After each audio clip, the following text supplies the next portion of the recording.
Oh, here's your problem right here. The pilot light went out. What? Oh.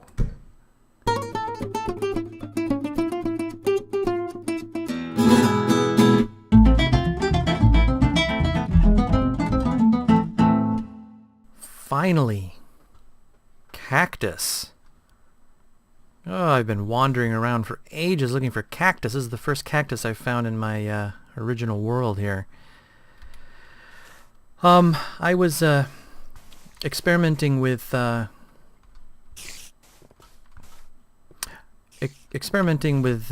mob spawner and redstone torches, and I'll probably show some footage here while I'm talking about this. I'm not going to show it all though because it's not particularly exciting, but I did determine that the redstone torch was not enough to stop the mob spawner from spawning, so my plans to put that on a switch kind of went by the wayside. I kept adding torches, checking to see if it would shut it down, and it doesn't. So it's not like, I guess it's not a cumulative amount of light or anything. It just is not enough. So two regular torches will do it, and then I tried the 2 regular torches on the outer walls, and that did shut down the spawner. So I can access the 2 torches from outside the dungeon. So that's good news. So I can still turn it on and off. It's just not on a switch like I wanted to do. Then one morning I woke up and I had an idea about a way to draw the spiders in for the harvesting. Oh, I got to get rid of something. Feathers. There we go. And I have one version that's going to use lava that I'm going to try, and then the other one uses cactus, because that'll be the instrument that handles the spider for me so that I can harvest the string.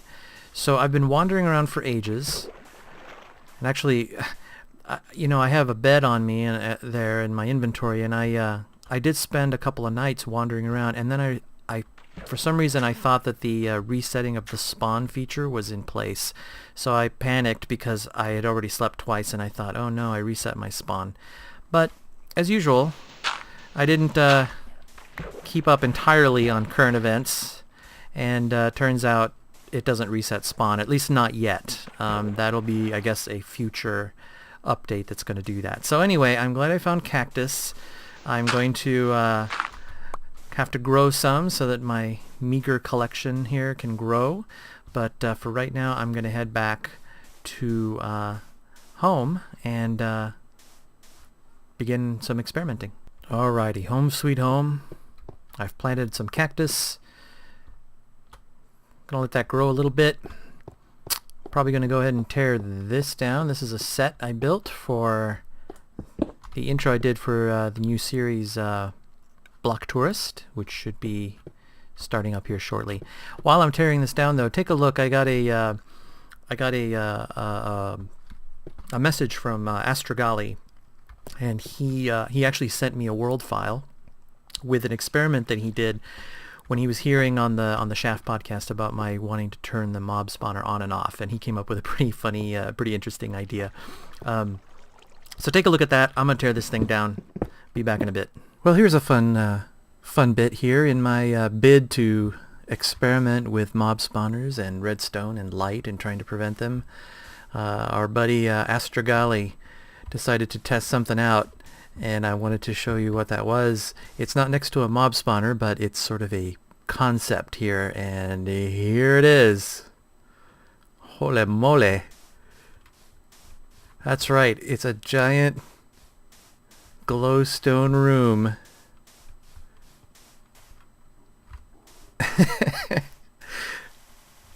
That's awesome. There you go. So this represents the mob spawner, and presumably this is enough light to prevent it from spawning. And then what he advocates is the removal of the wool in order to block the light. Here, let me make a little safe spot for me here, and this is just too good to pass up here. Let's see. Yeah. Go in here and take a look.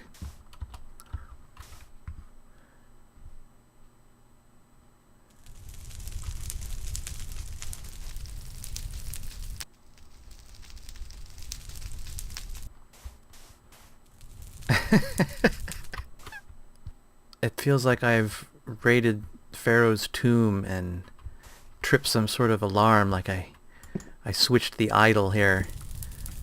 There's an idol on there and I grabbed it, and if I was like a geriatric Indiana Jones, I'd be a little concerned and say, oh no, I think I'm going to be trapped. Uh-oh, I don't hear any fire anymore. What happened?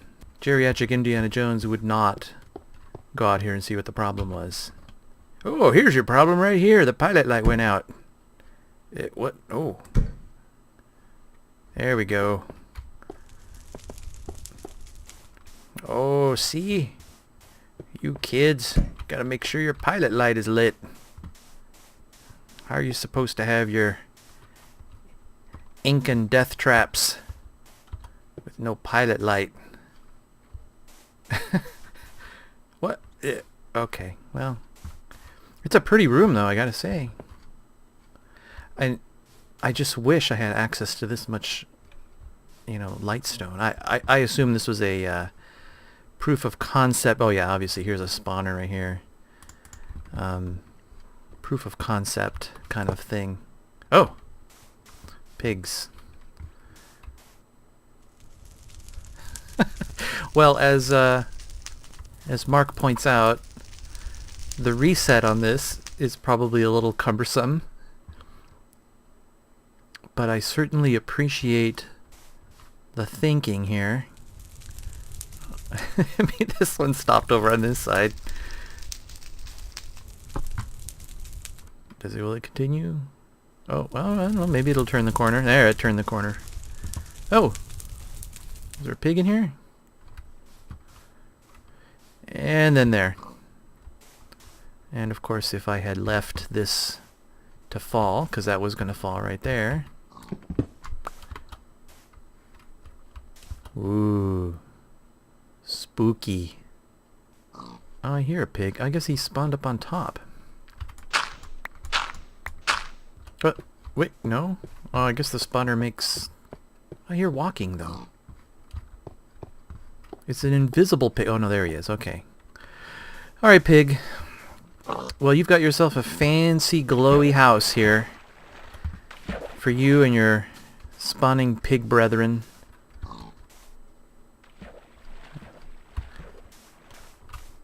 Boy, that sure is bright. I gotta go down and get me some of this glowstone stuff. It's pretty exciting. Well, anyway, Astragali, thank you so much for giving that a go. You've actually inspired me to try a couple of things, and glowstone is a real graceful way to do it. I gotta get me some to play with. So, anyway, we'll see what I can piece together. Appreciate it. All right, so some lateral thinking there. Hello. How come you don't make sound, Jumpy? Oh dear. There sure are a lot of slimes nowadays. See, there's a big one back here. Jumpy Senior. Poof. So this is what I was imagining is... because I was inspired by my the mob grinder where I had a double wide window and the spider climbed up and it went right through the window. So I was envisioning that he would go up through this window, come out, would touch the lava, would burn up, and I could even, you know, I could expedite his demise by sitting here whacking at him. And because of the fence and all this stuff, he wouldn't fit, and so it's this whole lava blade sort of trap thing. And then I thought, oh, you know, maybe I could try it with cactus, and that's why I wanted to go get the cactus. So let me transition over to the spawner. Alright, well here's the zombie spawner that I was playing around with, and again, just to...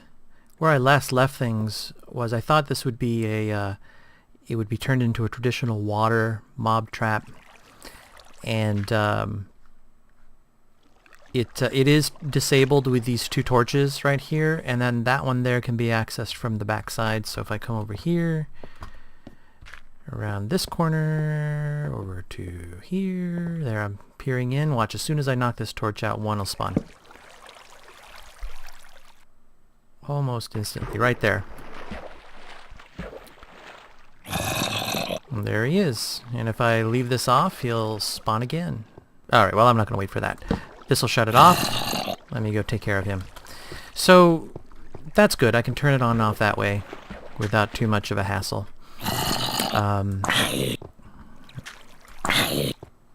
Sorry, zombie. Sorry, zombie. And then this thing here, I figured out that because I couldn't have water pouring over the light because the light actually diminishes through the water. I read on the wiki that it goes down. The light goes down a factor of 2 for every block of water that it passes through. I think that's what it said. But anyway, it's too much darkness, and it, you know, at best and at worst, it'll actually put the torch out. So I figured out rather than have a spider jump on here and climb up this wall, this would have prevented him from climbing up that way. But now I have a slightly different plan I'm going to try. Oh, I need to go get some lava here. I'll do that in a second. But I also have some cacti, some cactus, and I am going to try a different approach with this one. So I'm going to be doing a little bit of redecorating here. This is exactly in the state that I found it in, but I'm gonna get some access to it and fiddle around, and I'll be right back. All right, and then here's what I came up with, and it seems to be working just dandy. There we go. And eventually he comes over this way, and whether he goes to the left or to the right, he eventually will bump into the cactus. And actually I was idling right down here.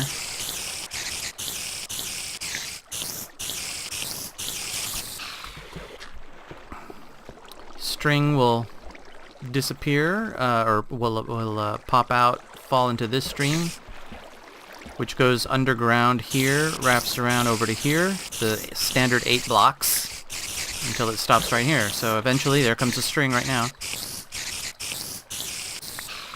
Boom, just like that. In about an hour, I got pretty much what you see down below there. I got about 110 strings in about an hour. I just left it idling here. I was in this spot right here, and I walked away from it, and I could hear the headphones working away. But when I came over to my screen, much to my surprise, there actually was a spider directly over my head, and he couldn't get to me because of this trench. This trench is 1 by. So there is no way that they can get through that hole that I'm aware of. I mean, it's just not physically possible. So the only thing I can think of is that he spawned in this part of the room here. So I have more light in place. So let me shut it down here. Just shut it down with some light.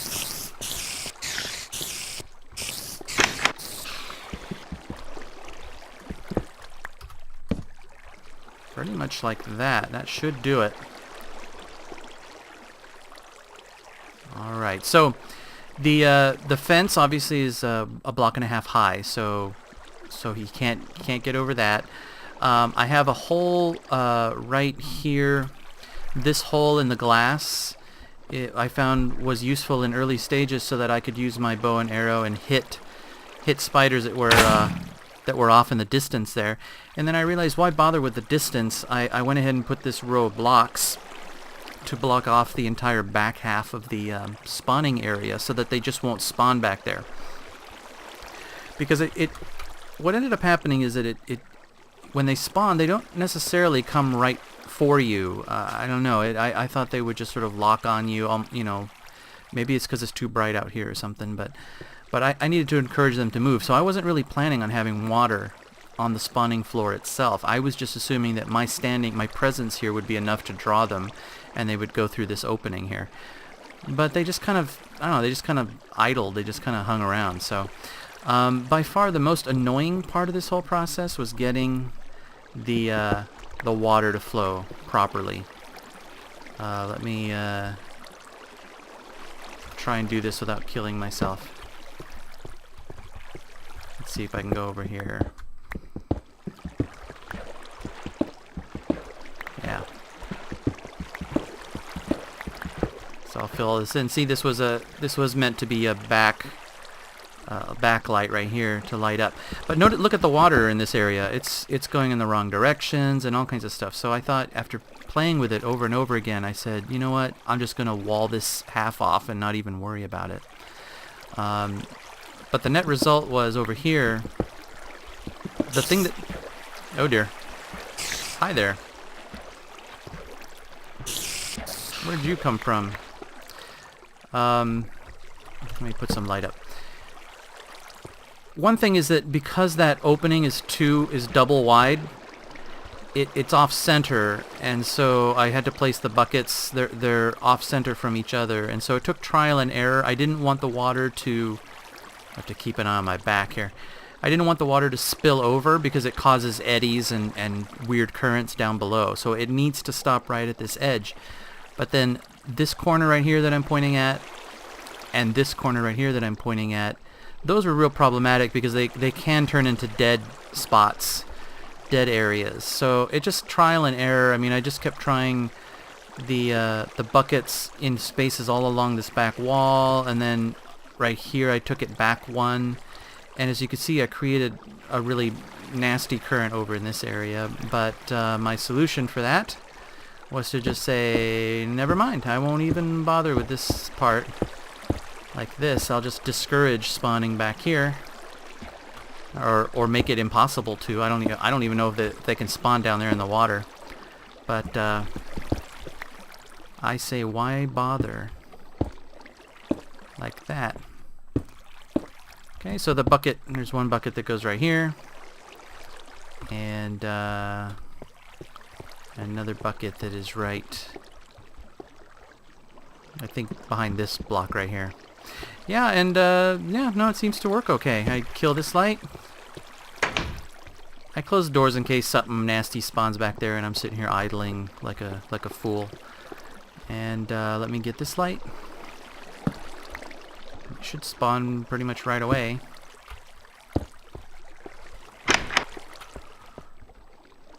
And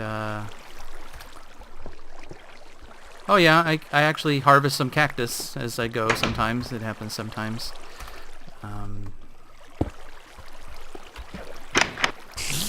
There we go.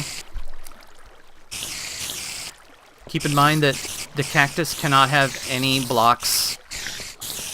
This guy, okay. Can't have any blocks directly next to the cactus because it'll just pop off. Cactus doesn't have to be too high, double high. It can be single height. There's no reason that it needs to be double high, but it ended up looking kind of nice and symmetrical, and I buried the water flow here. And there you see it, just like that. And yeah, it worked out pretty well. So given how this worked, I decided not to even bother with the lava version, because lava, well, first of all, it would take more space because I'd have to like insulate it, and then it's just more dangerous. I was almost certain I'd probably end up hurting myself. But the only other thing to be careful of, though, is, again, spiders spawning out here in this room. And like I said, I didn't see it happen, but it's the only thing I can think of that would have caused that spawn. So anyway, that turned out pretty good. Now, enough of your racket. See, and you can help them along too if you want to take out your aggression on the spiders. You can help them along. So to be able to open this to another area, like I was talking about maybe doing, where I would you know, have spiders to experiment with, just need to pretty much open off the side there. I'll maybe put in a couple of doors, and yeah, we'll see how it goes. But for right now, I'm pleased with this and the amount of string. I mean, this is a lot of string that I got here just in an hour. It's way more than I get in my regular mob grinder. So yeah, I am pleased. If there's anything that should be tweaked that's fairly easy and obvious, let me know. Like I said, the water is the thing that's the most troubling. So, alright, well, thanks for watching.